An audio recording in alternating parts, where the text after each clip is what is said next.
The world of Dark Souls is an often hostile, gloomy, and very lonely place. Since everything in the world is out to maim or kill you in one horrible way or another, you end up really appreciating the few non-aggressive individuals you come across, no matter how strange they are or how inappropriate and creepy their laughs are. And yet, there's very few stories in Dark Souls that end well. So here's our salute to the Dark Souls NPCs who, quite frankly, deserved better.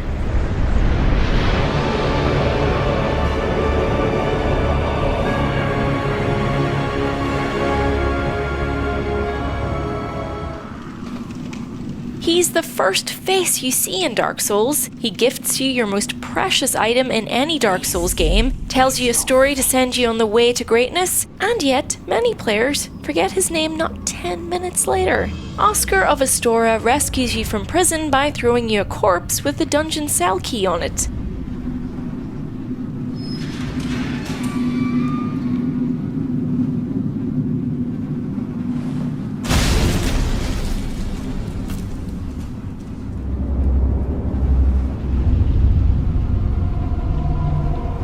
You find him dying shortly after, and he'll ask you to listen to his story. Doing so will mean he gives you the Estus Flask, the most treasured possession of an undead. He'll die right then and there, but upon returning to the undead asylum later on, you'll find him hollowed and thus can put him out of his misery once and for all. It's likely that Oscar rescued you in the hopes that you would accomplish what he could not, so it's nice to think he's resting safe in the knowledge that you completed his quest as a token of thanks. He may not be that memorable in the grand scheme of things, but he started us off down the path of a great adventure, and he probably ties with Man-Eater Mildred as an NPC that makes an impression despite very little screen time. Although, Oscar never got naked, put a bag on his head and ran around a poisonous swamp to murder random passers-by, so he's got that going for him, at least.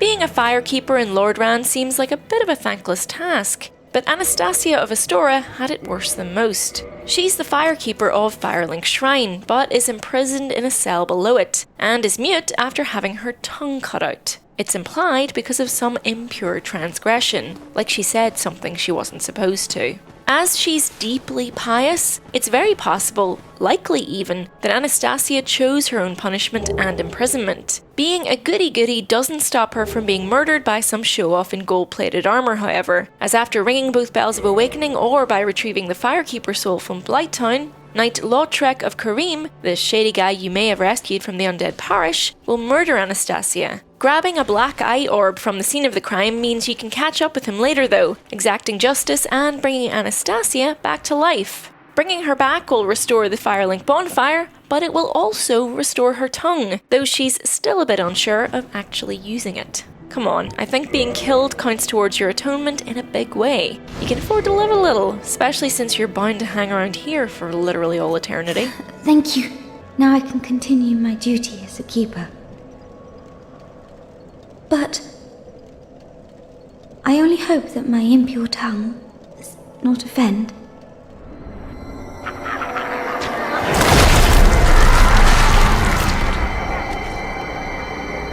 You hear so much about Knight Artorias long before you ever meet him in his Artorias of the Abyss DLC boss fight. He was one of the 4 Knights of Gwyn, a celebrated warrior who travelled with his wolf companion Sif to try and save Ulasil from the Abyss created by Manus. However, the two were outmatched, and in a move that any pet owner will recognise, Artorias used his cleansing great shield to protect his wolf friend, exposing himself to corruption in the process.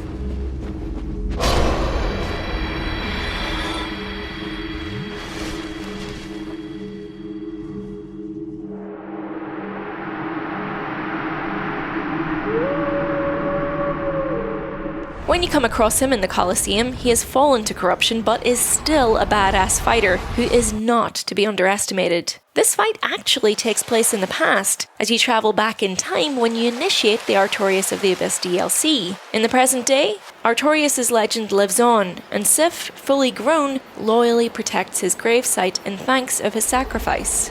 This is the most heartbreaking boss fight in the game, and in my opinion, in the entire Soulsborne series. Made even sadder if you complete the DLC before fighting Sif, as she'll recognise you and yet resign herself to protecting the memory of her long-dead master. Both Artorias and Sif deserved so much more than they got.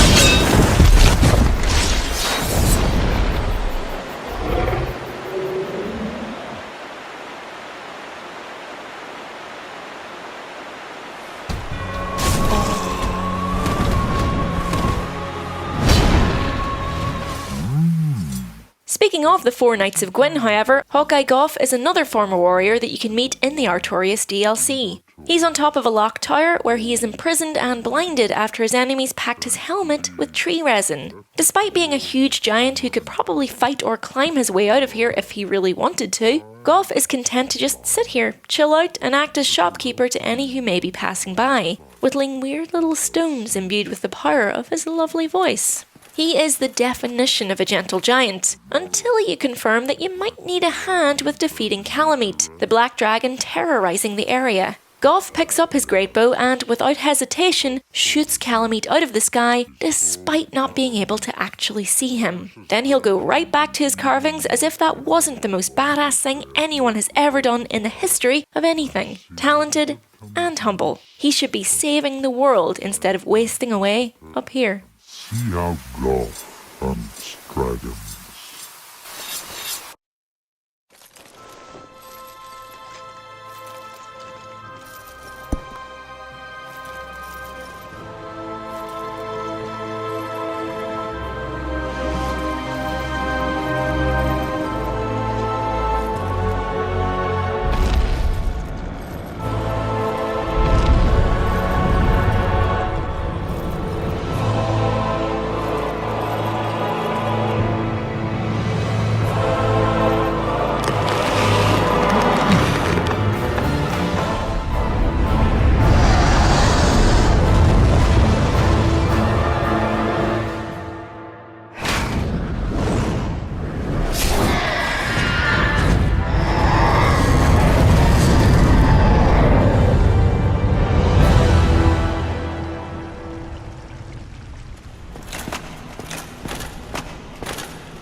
You seem quite lucid. A rare thing in these times. I am Lugan. I'm a bit cooped up, as you can see.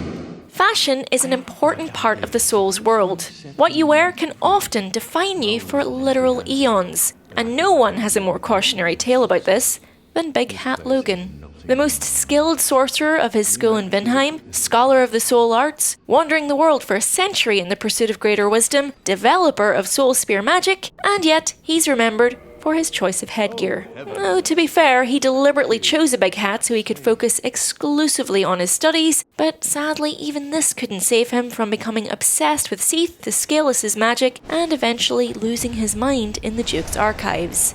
Even in the end though, he doesn't lose the big hat.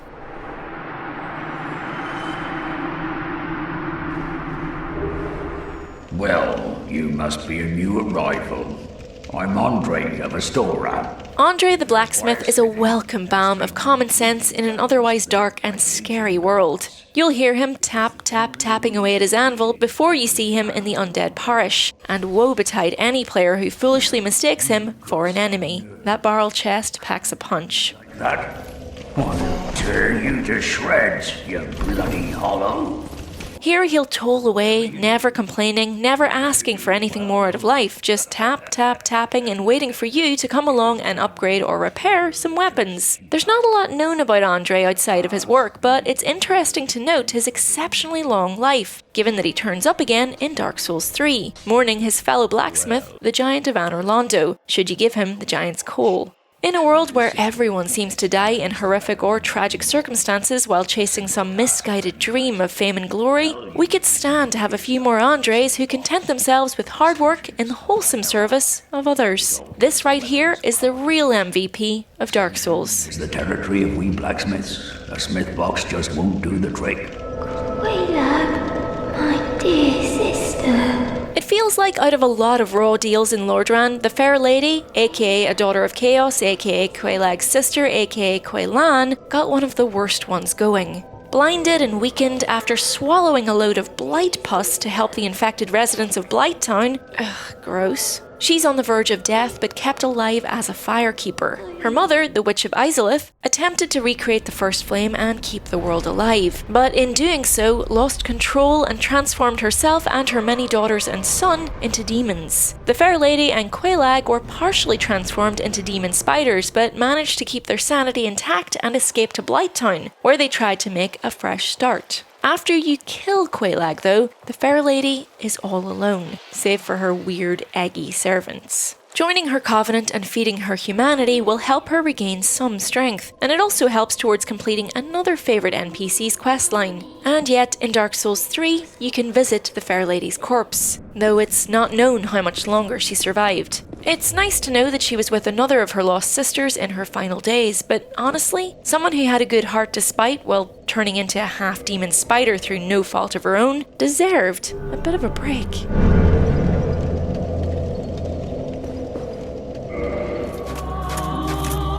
Crossbreed Priscilla is the daughter of an everlasting dragon and a god, although exactly who her parents are is unknown. She was feared for her potential and locked away in an illusory world to keep her far away from the outside real world. And yet she just sort of takes all of this in her stride, never retaliates towards her captors, and just patiently waits in her snowy prison. She doesn't even want to fight you when you turn up to her home uninvited, and simply asks you to leave, inadvertently revealing that she knows exactly how to leave the painted world of Ariamis. She just doesn't want to. If you choose to fight her anyway, and for completionist's sake you probably will, it's clear that despite being chill, she is no pushover, wielding a huge life hunt scythe and spending most of the fight being invisible. She doesn't like you cutting off her tail though.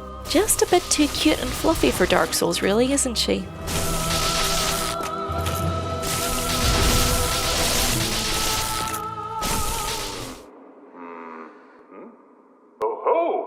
What's on your mind, friend? Wait. While special mention must go to Siegmeyer of Katarina for reminding us that it's never too late to follow your dreams despite your age or your familial responsibilities, you know who this last NPC is. He's the literal sunshine in an otherwise dark and desperately sad world. Solare of Astora faces down every challenge with a smile on his face, we assume, and a praise of the sun in his heart. No matter how bad a time you're having just trying to stay alive, the sight of this jolly knight and his distinctive armour is enough to keep you going. He's also a bit of a flirt. You really are fond of chatting with me, aren't you? If I didn't know better, I'd think you had feelings for me. Oh no, dear me, pretend you didn't hear that.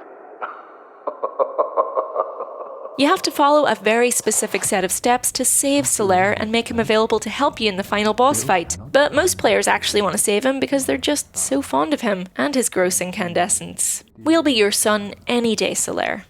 Who are your favourite characters in Dark Souls? Let us know, and if you haven't already, you can watch us play through the entire game in our Let's Play Dark Souls series. We also have a Bloodborne series, and stay tuned on Monday for the next chapter. Until then, subscribe and give a like if you enjoyed, and thanks for watching. Bye! Oh.